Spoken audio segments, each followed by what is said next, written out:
Coach de papa. La division des tâches. J'aurais pu aussi choisir l'organisation de la famille, la séparation des affaires à faire, la désexualisation du quotidien, l'organisation du travail ou la répartition des tâches ménagères. Mais j'ai choisi la division des tâches.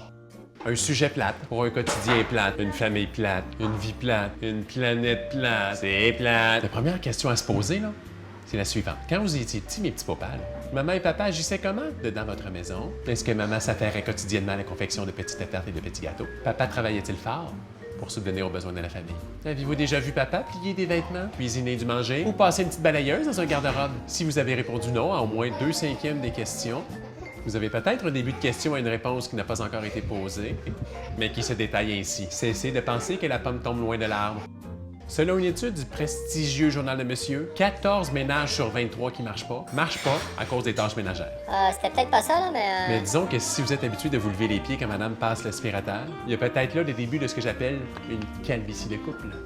Ça veut rien dire, mais l'image est là quand même, non? Peut-être pas. En gros, là, l'idée est qu'au 20e siècle, l'homme et la femme sont égaux devant le balai et que les papas ne servent plus seulement à entrer le gros bacon dans la maisonnée. Ça, là, je pense qu'on le sait, hein?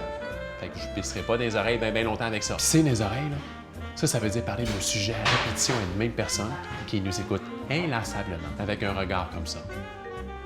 C'est quoi le regard?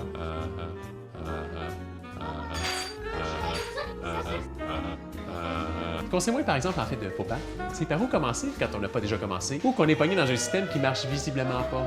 Tu sais, si vous vous pognez, ta femme pis toi, chaque fois que vous dites le mot ménage, vaisselle, lavage ou épicerie, c'est peut-être signe que l'engrenage a besoin d'un petit peu d'huile Crisco. À votre place, là, je collerai bientôt une petite soirée en tête-à-tête avec votre douce au restaurant.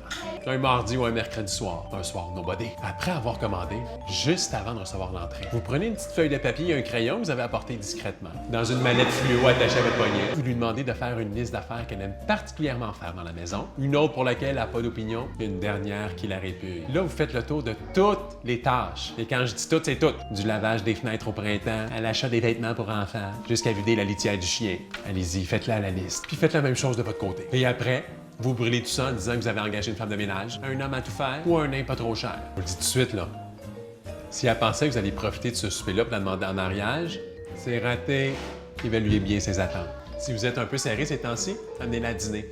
Vous faites un tour d'autobus, marchez ou écrivez sur l'oreiller. Ben, pas sur l'oreiller, là, mais on n'a plus le temps. Fait qu'en résumé, c'est toujours bon de réévaluer annuellement la liste de qui fait quoi pour éviter de faire une liste de qui prend quoi. T'en catches-tu? 2. Ça paraît pas, mais la division des tâches mal divisée irrite le nerf siamois. Et 3. Il n'y a rien comme récurer une bonne toilette à genoux pour se replacer l'ego au bon endroit. Une petite chanson pour laver des fenêtres en dansant? Non, pas laver. Les bandits à cravate, le temps qui tend trop à droite, les G.I. Joe, je regarde en haut. J'aime les oiseaux.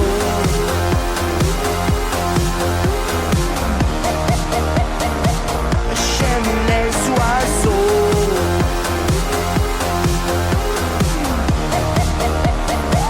Oui, j'aime les oiseaux.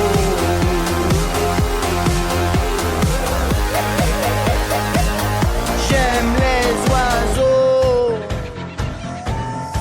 Si bas les cons, les contraventions, la f***ing insomnie, la surconsommation, moisir dans le trafic.